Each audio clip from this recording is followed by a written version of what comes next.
Lovely pictures there, weren't they, in our build-up, even in that little frame. Wasn't to be today. So here we are on My 11th Circle presents Cricbuzz Live in association with the Weather Channel. Only 13 overs today. We started late, then there was bright sunshine, we got 13 overs in, then the rain came back, and then we just waited while wet patches took so long to heal. And then that's all we got. Aakash Chopra is here, Zaheer Khan is here. They've had lots of experience of being in rain-affected matches. He played cards. I read books. just to get the facts right. What about you, Zaheer? I don't remember. It was so long ago. I'm told you wrote books, not read. Not while waiting for the rain to stop. No. But I mean, it was a bit frustrating because at this level, you want better covers. And you want super soppers. This is still an international game. I mean, I can understand the West Indies not the richest cricket board, but this is an international game. I'm fairly disappointed, to be honest, because I remember going there in 2013 for the Tri-Nation tournament. Sri Lanka was the third team. And even then, we were speaking about the lack of super soppers. So it's been 6 years since then. It is still an international side. These are international cricket venues. And if you can't produce cricket when it's not raining, and if there are only wet patches that are going to bother you so much over a period of 2, 3, 4 hours, and so that's you're robbing the paying public. They've come there to watch a game of cricket, and unfortunately, this is the last game in Guyana for the time being. Now the tournament or the series will move to Trinidad and Tobago. So that's it for Guyana. If you don't have good covers, you don't have super soppers. Yes, if it's raining, understandable. But if it stopped raining, there should be enough infrastructure available for the game to begin as soon as it stops raining. Absolutely. I think in today's era, with all that there is at stake, with the television rights at stake, you simply have to have a game. Not that we might have got 40 overs in. Remember, we need 20 overs to make a game. Not that you would have got 40 overs in, but I think the 45, 50 minutes that we lost, there could have been play. But in the little play that we got, we saw contrasting performances. One from Evan Lewis, who was smacking Khalil Ahmed into the park, and the other, the one we want to talk about, 11 runs short of the West Indies record held by Brian Lara of the maximum runs in one-day cricket. Chris Gayle made 4 of 31. Chopra there? Chopra Gayle? Well, I mean, you have seen this kind of innings from Chris Gayle, but he has covered those deliveries nicely. And usually, when he's starting slow, that also means that he has identified a couple of bowlers in that lineup, and he's waiting for them to come on. But today wasn't the case. The conditions also supported a little bit of spin as well, and Kuldeep with the ball going away from him wasn't going to be easy to deal with. So yeah, today was one of those days where he took his time, but couldn't really capitalize on that once he was in. We've got pictures coming in apparently from there showing it's bright and sunny, but we've gone down that path. So let's move on. It moves on to Trinidad, as you said. That leaves two more one-day games. You didn't learn much from these games. So presumably you'd go into the same side, wouldn't you? Exactly, and that's the thing. Even if we had learned few things, you would still continue with the same side, unless the conditions are demanding for you to actually play a different combination. That's the beauty of a 3-match series, whether it's T20 or ODI. The first team that you pick, you got to stick with that team for a little while before making changes, unless there is an injury or, of course, it's forced because of the conditions. So Kedar Jadhav, Shreyas Iyer, they got this opportunity, but they haven't really had a hit with the bat. Khalil Ahmed was expensive in a couple of overs, but who cares? It's just 2 overs that he has bowled. He would have bounced back. So you go in with the same playing 11 if there is no injury concern. I'm thinking Shreyas Iyer. I'm thinking of Kedar Jadhav. Kedar Jadhav got a little bit to do during the World Cup. Shreyas Iyer didn't. They're looking at this opportunity from different points of view. Shreyas Iyer saying, when am I going to get my chance? I've only got 5. I'm not around for the test matches. How much longer do I have to wait to get my chance again? And Kedar Jadhav saying, I want to play every match I can because I want to prolong my career. Absolutely. So for people like those, it's frustrating. Yeah. Every opportunity matters, with that regard.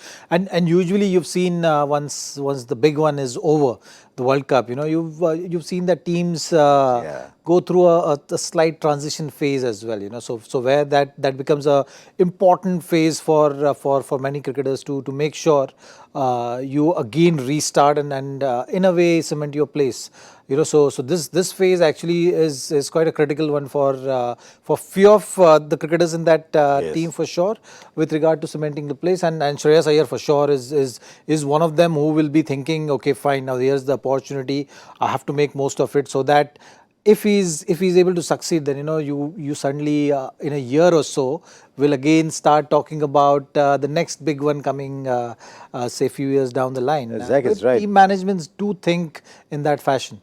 Currently, it's not just team management, it's cricket boards who are thinking like that, because there's an anti-coach broom that they're buying in wholesale.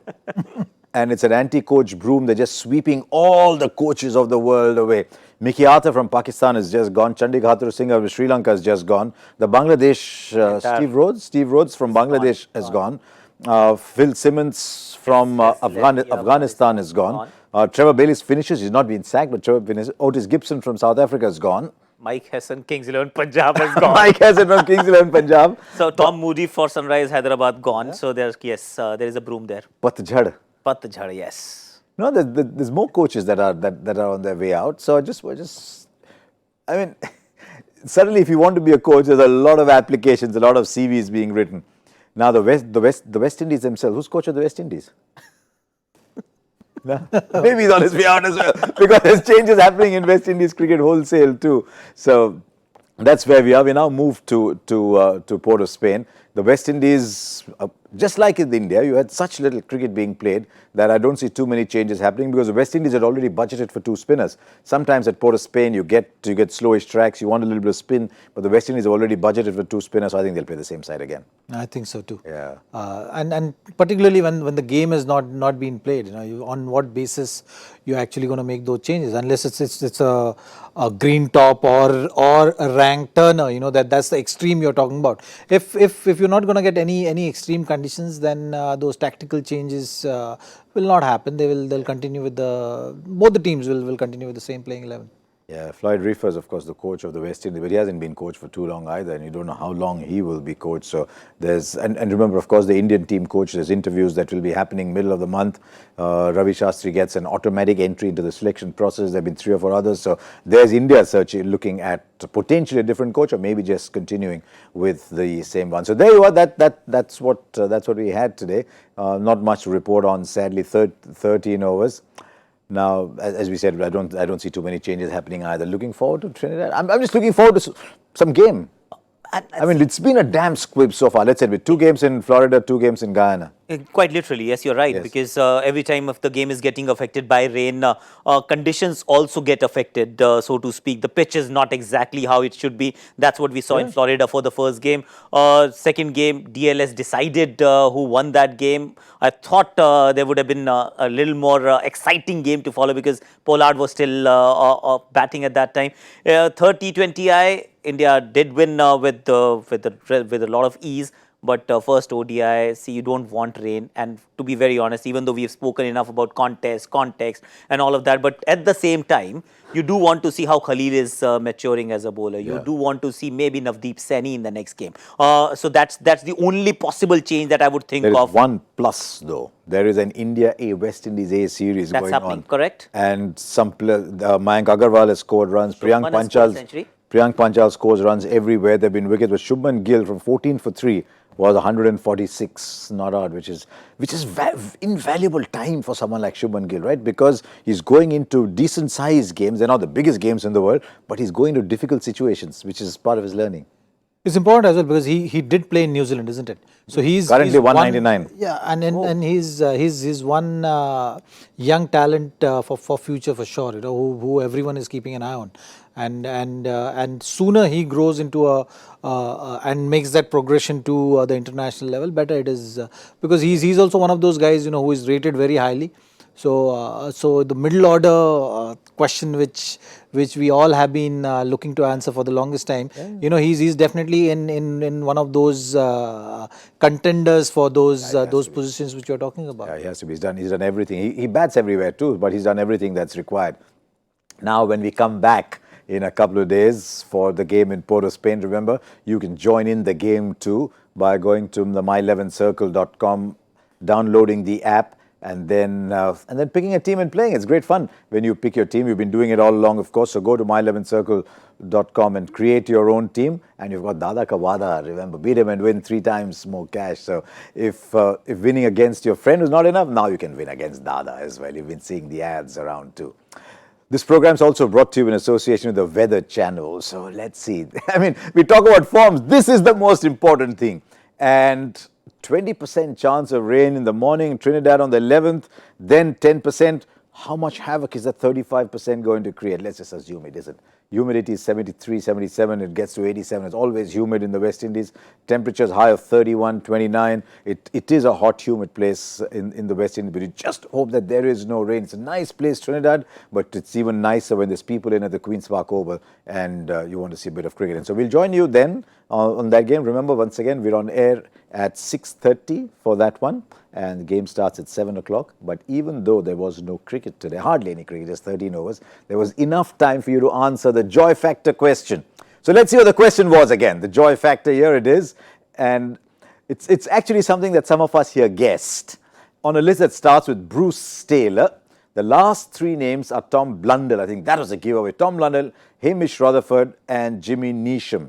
Those 3 sort of suggested that the answer was hundreds on debut. So who's the 4th last name on that list? Here's the answer. Century on Test debut for New Zealand, the one and only Kane Williamson. So that was the answer. And it was also his birthday. By the way, they had a cake for him in the stands. So he ran across into the stands, had a bite of the cake and came back. He would have just burnt it off like Akash and Zach do all the time, young people. It was his birthday. It was, correct, yesterday. We are well into today. We are well into today. Now, who won this? Who won the joy factor? Let's see if we've got an answer for you. Who won it? Parth Narodia. Well done, Parth Narodia. And hopefully there's a tougher one coming your way. So well done. Parth Narodia was the winner of the joy factor here today. Joy factor will be back on game 2 of this series from Port of Spain. That's on the 11th. We'll be back as well. And hopefully, as I said, we'll be talking more cricket then, weather. So do join us then. Till then, from all of us here on Cricbuzz Live, My 11 Circle presents Cricbuzz Live, brought to you by the Weather Channel. It's early in the morning. It's goodbye. We'll see you on the 11th.